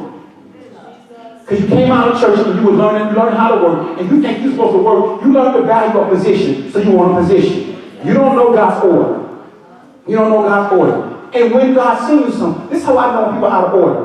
When you leave before you grab what God told you, God never sent you. Meaning, God would never tell you to leave without, come on. Why would God tell you to leave third grade? When you see the fourth grade, you never passed third grade. People leave because they don't want the training. And when they leave, if you follow their life, they never become fishermen of men. They become self-absorbed even more. And if they do, then God will bring them back and bring them into order. And then he'll train them. Watch it, teaching with a purpose. God doesn't teach. God is not your Santa Claus. He has a purpose because he knows he's coming back. He knows what's going on. A biology teacher has a purpose. A math teacher has a purpose. An English teacher has a purpose. If you go into an English teacher class and you don't be able to read, or you can't do it, and you leave the class, that English teacher is going to feel like I did not fulfill my purpose. And any good English teacher is going to be saying, I don't want to get paid if I'm not, my payment is you accomplishing what I'm training you. I don't care about having 5,000 people in the church. If 5,000 people can't be this year, they don't know their purpose. That's just 5,000 people who fill in the seat. The only people who care about 5,000 people are entertainers. Why? They getting paid. The only one who cares about filling the church to the brim are those who just want to be entertainers. Those who care. Jesus didn't, y'all gotta read your Bible. Jesus didn't care about filling the church. He wanted a few good faithful men. He wanted someone who was going to be faithful. Watch this. How do I know what I'm saying is true? When Jesus had them following him, Jesus would ask some of the most craziest questions, or make the craziest statements at the time that he had the biggest audience. One time Jesus had all the disciples. These cats they done cast out demons, they done all this, they walking in power. Jesus ain't got to say nothing. He got what they call a mega church now. They got thousands following him. Jesus said, he turned around and said to them, drink of my blood and eat of my flesh. They said, this is a hard thing. And the Bible says they turned from him and walked with him no longer after that day. But the Bible doesn't say please don't. The Bible doesn't show him saying, please don't go. Please stay. No, he didn't say that. You know what he did next? He turned to his disciples and basically said, what you gonna do? But then one of his disciples said, where shall we go? For in you are the words that lead to the eternal. In other words, it is your training that's going to get me to the place of my life being eternity. It is your training. Where shall I go? He said, where can I go in this training like this? I can't follow nobody else in this training like this. What kind of training? The kind of training that crushes the enemy. The kind of training that gives you victory over life. The kind of training that gives you a sound mind. The kind of training that causes you to have a reputation. Who are these men that turn the world upside down? Where can I go to get training like this where I win every day? Where can you go to get training when you don't take no L's? Because tonight somebody's going to take an L. But I know a coach, I know a team that will train you and protect you where you don't take no L's. Where he'll make you more than a conqueror, more than an overcomer. Train me, Lord. Train me. Equip me for what you're building. Equip me for what you're building. People don't learn they don't been trained how to do church, but they have not been trained on how to build the kingdom. Thank you. Read a little bit more. I'm going to get to this point right here. I'll finish this later, but I'm going to read this part. Go ahead. Verse 3. Sharing the suffering as a good soldier of Christ He Jesus. said, you know what? Sharing the suffering. So that means training gonna bring what? Training gonna bring what? Bring what? That's why we lose a lot of people. I know when I was a field training officer, that's what they thought. When people will come to there, they're excited about this job. They were excited about the money. Ooh, I was with accounting because I was with accounting. When you were the accounting, you got benefits, you got money, ladies, you know what I'm talking about. You got benefits. You know, the accounting, you got salary. But you know what? Some of them would come prior to going to the academy. They would send them in. And them cats are getting in there and they see, one girl, she was trained and the inmate took her tongue and he got his tongue to her like, that girl like, what do I do? What can I do?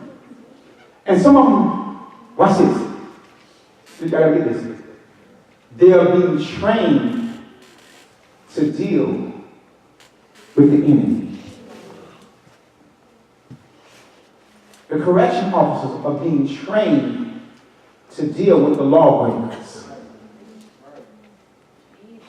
They're going to get it. They are being trained to deal with the lawbreakers. So they have to be trained and equipped to keep peace among the lawbreakers. To keep them in right standing before they go before the judge. Somebody gonna get it.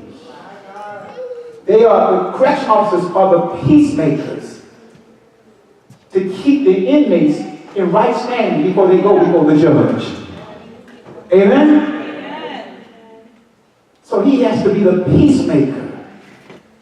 And he has to be the one who's going to stop the fights. He's going to have to be the one to be able to see and discern something before it go on. He has to watch over 30 minutes. He has to make sure order stays in that place. And watch it. He is responsible that nobody in that unit hurt themselves or hurt somebody else. Because if they get in a fight and somebody get hurt, they're going to ask the officer, where were you? What were you doing? So his job is to keep order in a chaotic atmosphere. Doesn't sound like somebody's job. Doesn't sound like, he said, I'm going to send you as sheep among wolves. Be wise as a serpent and meek as a dove. I want to dress you in it. And you know what's funny? As a field training officer, I said, Lord, that's so funny. Field training officer. I had to look, I said, field training officer. I said, that's interesting because I think about field, I think about world. Training, I think about equipment. Officer, I think about authority. He said, I want to fill the world, that I want to be able to put in the world some people who are equipped and give them some authority to bring those people to a place of safety, to bring those people to a place. He said, why can't my children see that? Because we done told you that you done got saved from everything about you. We didn't tell you that you had. Go ahead, keep finished reading. We're going to get there. Go ahead. What do you say? Verse 4. No soldier gets entangled in civilian pursuits. He said, no soldier gets entangled with world affairs. Entangled. You know something get entangled? When you entangle something, you can't get loose from it. He didn't say that you don't deal with the world. He said you don't get entangled with it. In other words, see, when Noah and Lot, the people couldn't see what God was doing because they were entangled with the world. They couldn't understand. See, you know why? You know why I can tell you to discern what God did with Obama, what God is doing in this situation? Because I'm not looking through the eyes of the world. I'm not looking at presidents or color. I'm looking to what God wants. And when you look through the lens of God, He will begin to give you revelation of the purpose of what's going on. Amen?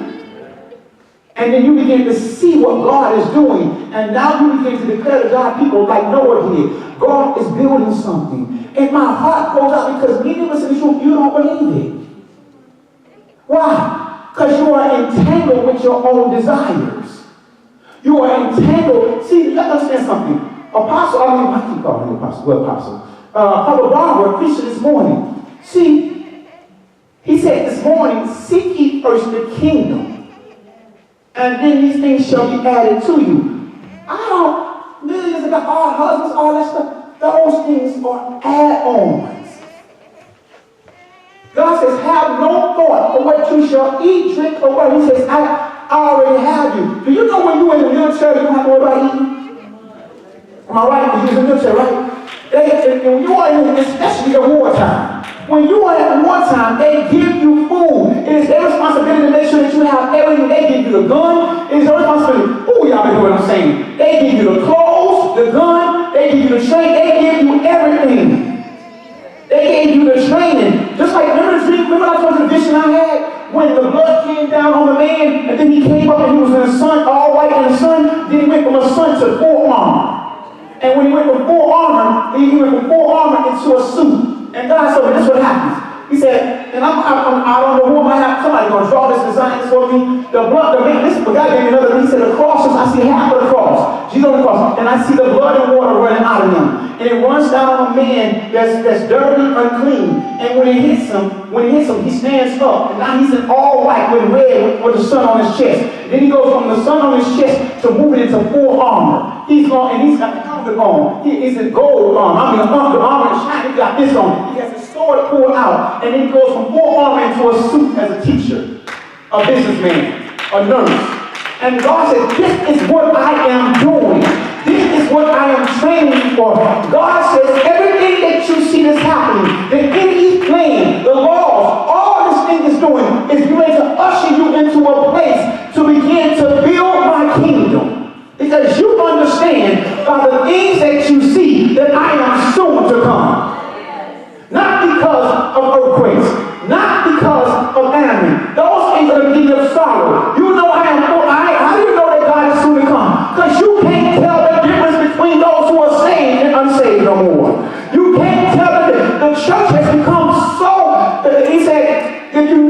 that when Jesus, both times that Jesus got ready to judge, it was because he no longer saw representation no more. In other words, the violence, the sin had come up to his nostrils as a stink. Do you think that America smelled good to Jesus?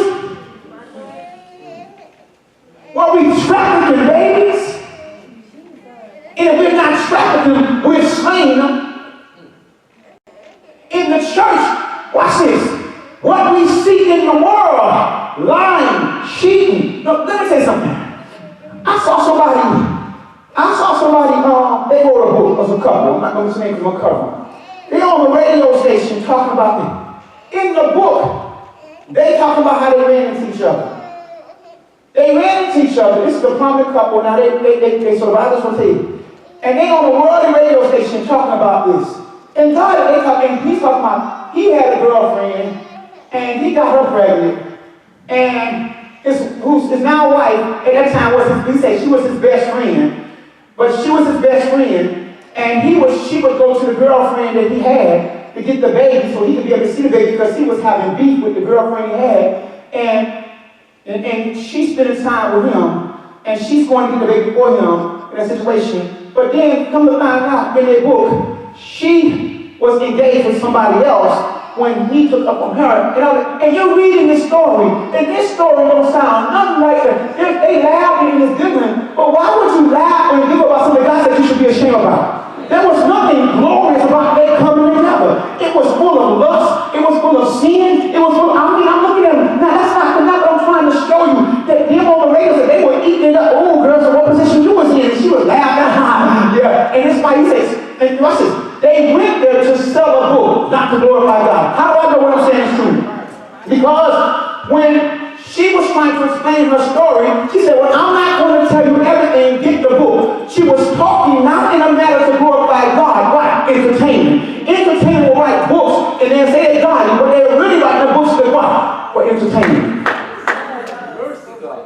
And I'm looking for it. I had a camera. I don't want to watch this. And I'm like, because there was nothing, and they were laughing and giggling about what? People's everyday pain.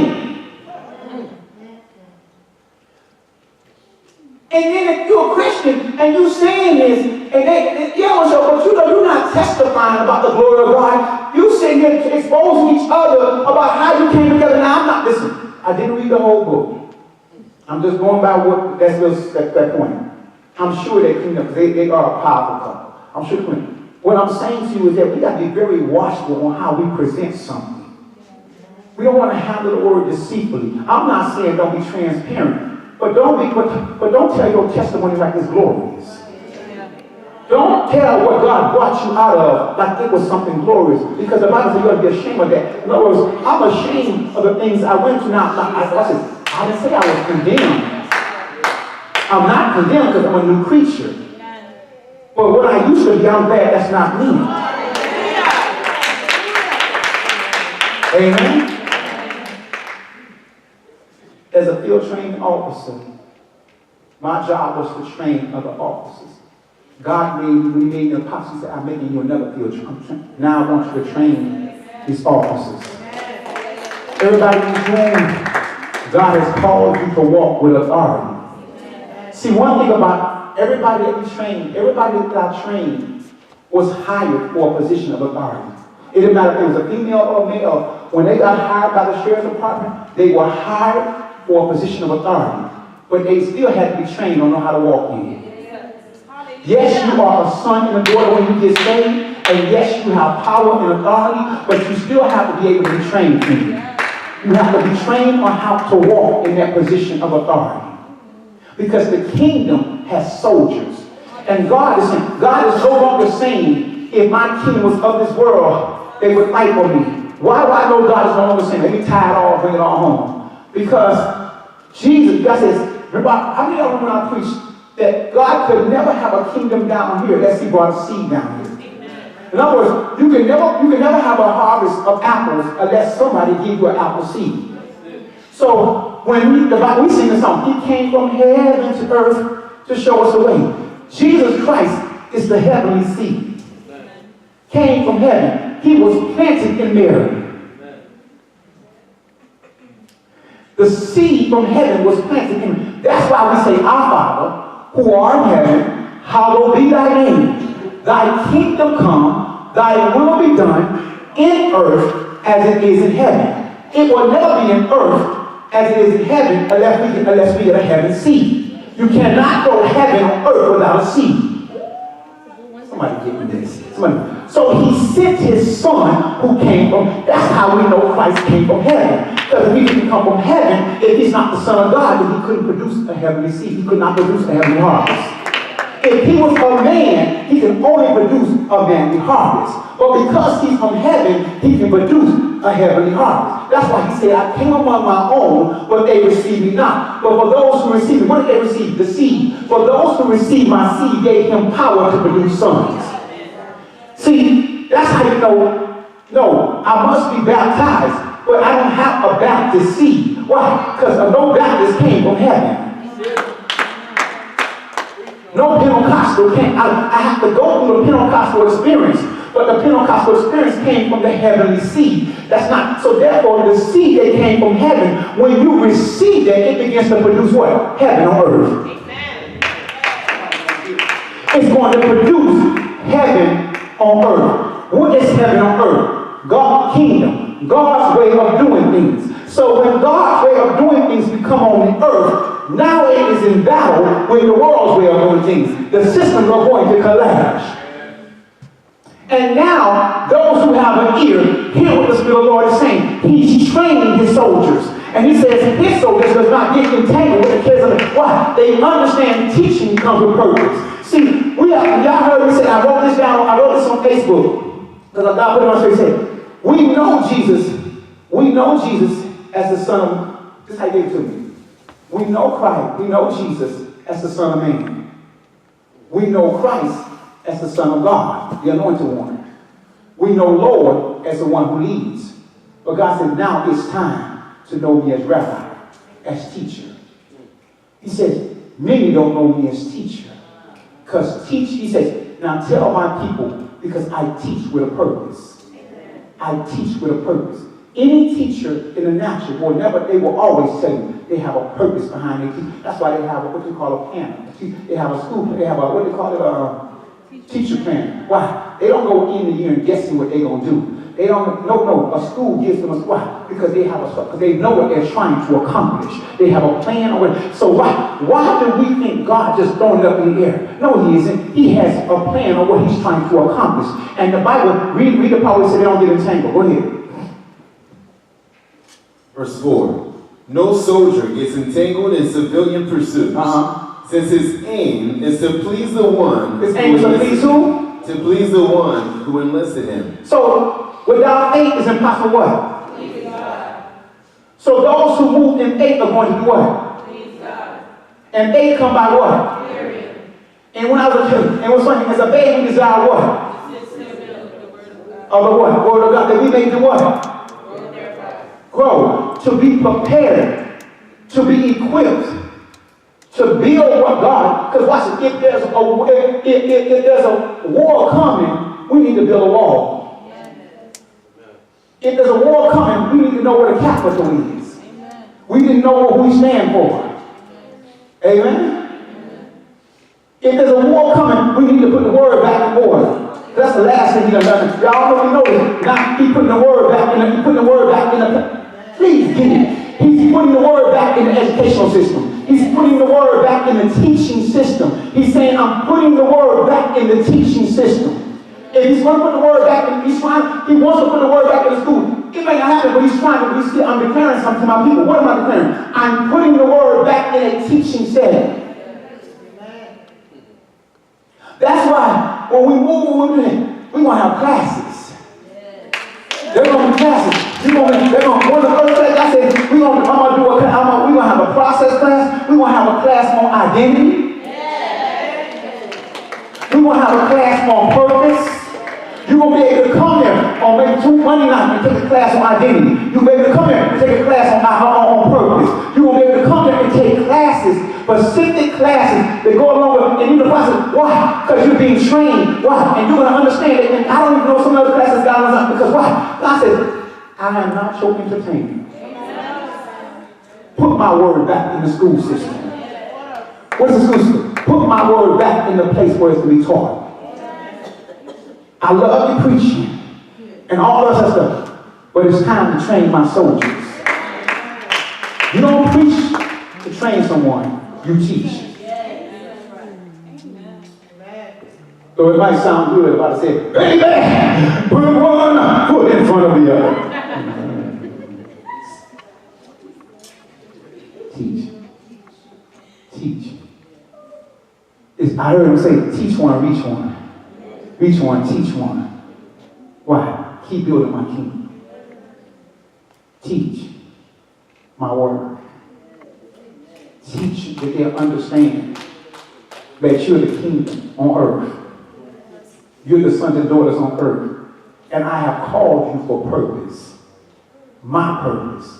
To build my kingdom. Why? So the people can get out of her before I come back and crush her. See? And then he says, everyone, especially if you've been in ministry for a long time, he said, find some faithful men who are going to be willing to teach. We ain't going to look no more. They're going to be willing to teach. And as soon as they yield, I'm going to set them up in situations to teach. To teach. To teach about what's coming. To teach about, that I heard the man of God say this morning, if I be lifted up. To teach about the one who was lifted up. That he had drawn in for them. To let them know. Because I heard the man of God read, he says, you won't suffer with me. You're going to suffer, but that's okay. The suffering is not worthy to be compared to the glory that's going to be birthed in you. Because like prophet said today, he says, the suffering, God don't really, yes, y'all been hearing what I'm about to say. The enemy, but God won't allow the enemy to be released in some of y'all lives. Why? You got to be trained. The enemy is just, he's something God used to train you. So, think it not strange. When trials, tests, come to try your faith. Hey, what you done heard. Why? Because God says, I need to know if you can stand. I need to know can you respond the right way. A trial is really a training ground. He said, everything that's going to be built on this foundation is going to be tried by fire.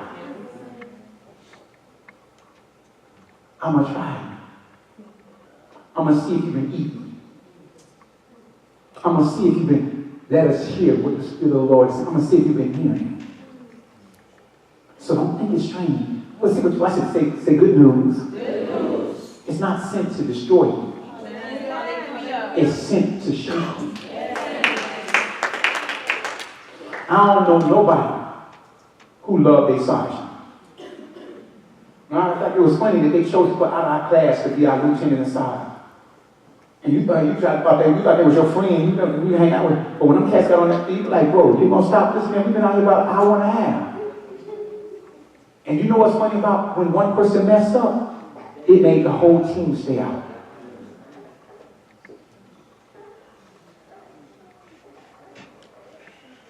We was 72. I don't know my academy number, 72. If one person messed up in 72, everybody. Y'all heard what I read at first? Did everybody bow down? That's what we've been training for. Everybody bow down. They bowed down. So now God looking for David, for Daniel. He's looking for the two Hebrew boys. He's looking for Abraham. He's looking for Noah. He's sitting down saying, who gonna stand for me? He said, now I gotta tell you something when you get enlisted. To reign with me is to suffer. But the suffering is not worthy compared to the glory. And today I still remember some training as an FTO. I remember sitting in the office every morning at 5:45 roll call. I remember I had to go into policy procedures and present policy procedures on concealed weapons and things like that. They had training every morning, and the FTOs had to train. Everybody came to roll call before we dispersed and went into our unit, and we had to go over the roll call. And it was our job to begin to break down policy procedures to every officer. There could be 4 fully informed of what is expected of you. But I'm telling you right now, it's my job to break down the word of God for you so you can be fully informed to understand what is expected of you. So you can be fully informed to understand that we are in the midst of a war. And the Bible, in our Lord God says, stand and see the salvation of the Lord. And I'm telling you, think it not strange. Wherever you at, whatever you're trying, God, He's just building up your faith. The Bible says He is the author and the finisher of your faith.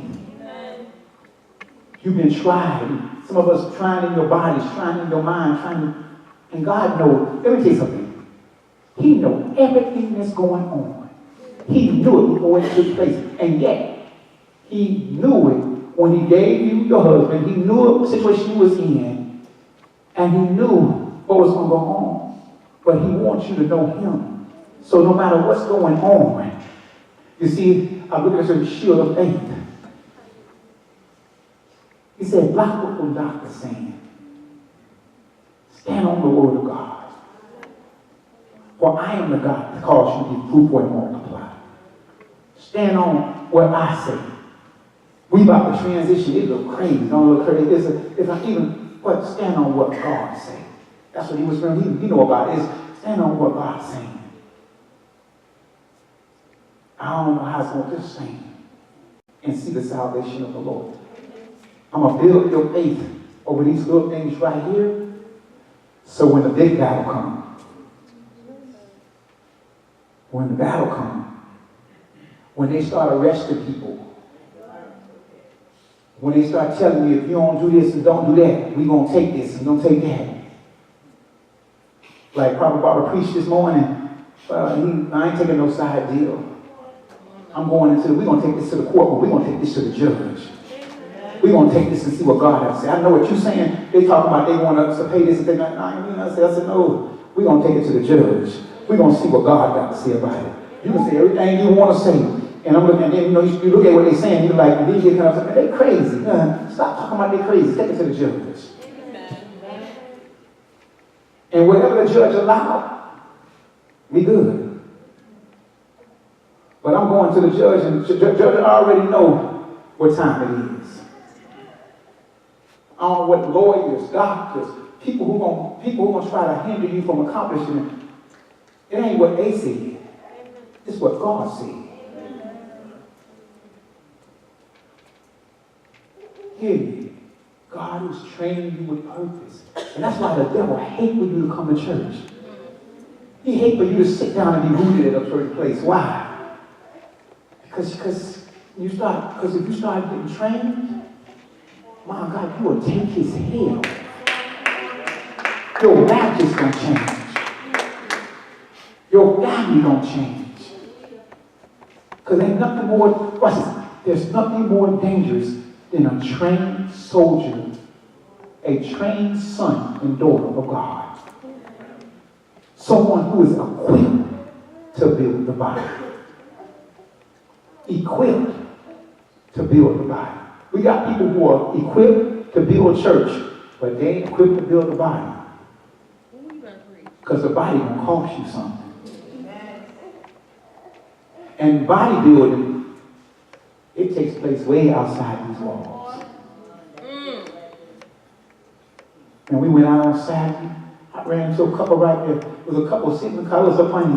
They called. 2 of us went in one direction. 3 of us went in one direction. I went in this direction. And while we were going, while I was walking to the couple, I heard they won't change. I said, they talking change. So I get in and I started talking about, I said, you know what? And y'all looking for change. And the girl's eyes started getting wet. She said, we were just sitting here talking about we won't change. God says, the harvest is great, but I need some laborers. I need some. Let me tell you something. A soldier does not entangle. You ain't got no business sitting here worried about getting married. All that stuff is irrelevant. You know why? Because that's just add-ons. He don't need your help to get married. He needs you on the battlefield. He don't need you sitting around talking about who my husband is and when he coming home. That's irrelevant conversation. You done lost your sight and your purpose.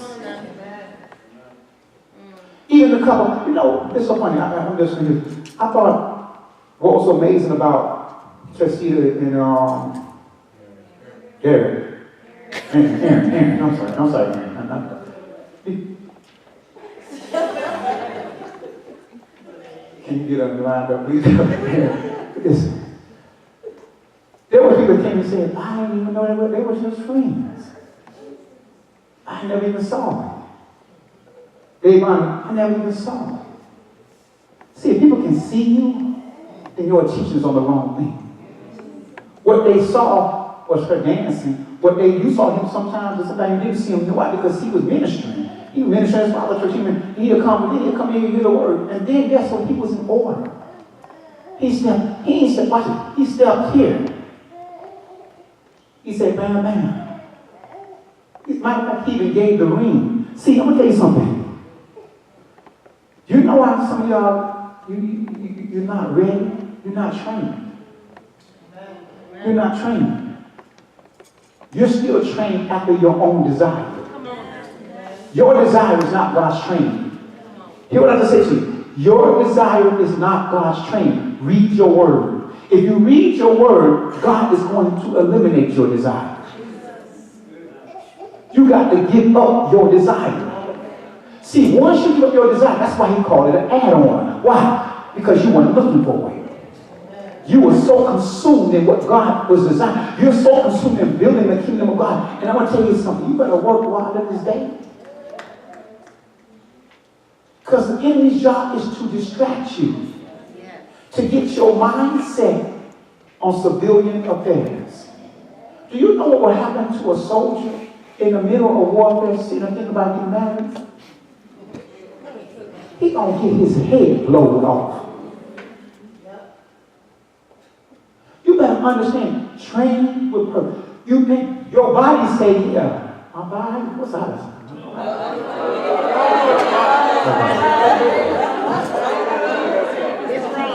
But it's on the other side of time. I don't know why these songs coming to me, but the words make sense. Your body's still me, but your mind's on the other side of time. You're messing me around. Some of y'all doing that with God. Your body's still with him, but your mind wondering when you're going to get in the bed with somebody. You trying to be a wife and you ain't even a daughter yet. You can't even submit to your father. You're trying to submit to somebody else. You sitting there making plans on what you're going to do and not operating what you should be. You like David. You on the rooftop trying to pound a porn movie. So you order something to entertain your flesh when the Ark of the Covenant is on the battlefield. Let me help you out today. The Ark of the Covenant, God's presence on the battlefield. God right now is on the battlefield. He is straight out full-fledged war. Keep playing with your flesh. You're going to get a Nathan. Jesus.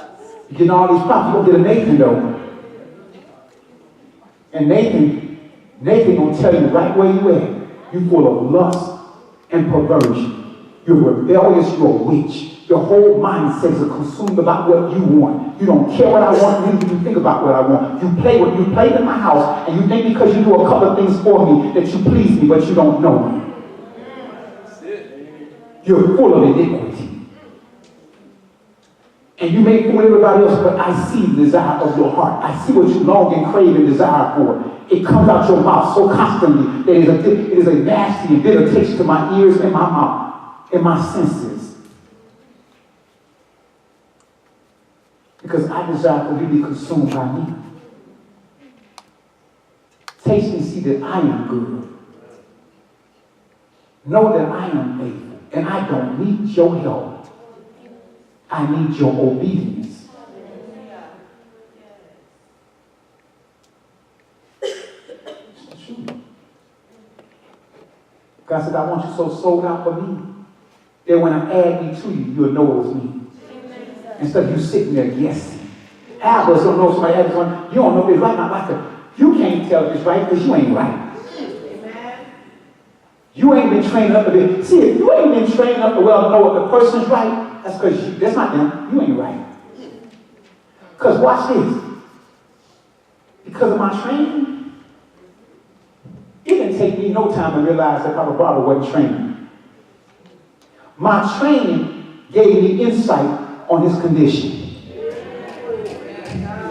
Your training will give you insight on what you're dealing with.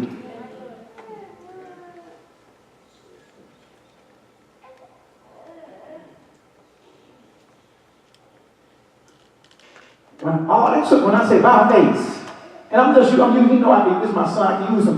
When Papa Bob said like this, and I said by faith, and he did a right turn, I knew his training was inadequate at that point. Because I knew at that point that my job at that point was not, watch this. If I'm observing his training, and he did, and I said by faith, and all he did was left him, I know he's not ready for a position of leadership. My training has let me know through him not understanding that he needs more training. Your training should let you know where somebody's at. And they need more training. And when you interrupt God's training process, and you insert yourself, now you have to carry a weight that was never meant for you to carry.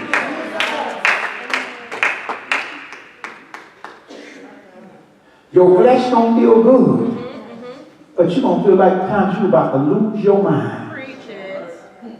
You're going to be like, what? And you're going to be talking about that woman. And God going to say, why are you talking about him? Come on. God going to talk to the one who's talking about, the so-called one who's supposed to perceive that you've been trained. And if I say, thank God for his mercy and grace. Thank God for his mercy and grace. And I'm going to tell you something. Ooh, that mercy and grace is, because now, guess what? You got to now allow that person to be trained and walk with him through it. You know what that's like? Carrying a dead person on your back. Because now, you won't have to, because now you have to be trained. God is not going to alleviate you from the position you now are in. So now, watch this. You got to learn what you called to do and be patient on God doing what they're called to do. Amen? And don't get me wrong, God will bring it. He can bring that thing together. But I promise you, you do not want that road. And I'm going to tell you something. Many don't make it through that road. Let me tell you why. They say the same thing that the 70 disciples said. This is a hard thing. And they release it. Because they don't want to drink up their blood and eat their flesh. Are we here? Look at someone say, we being trained with purpose. That's what church is about. Hey, give God some praise.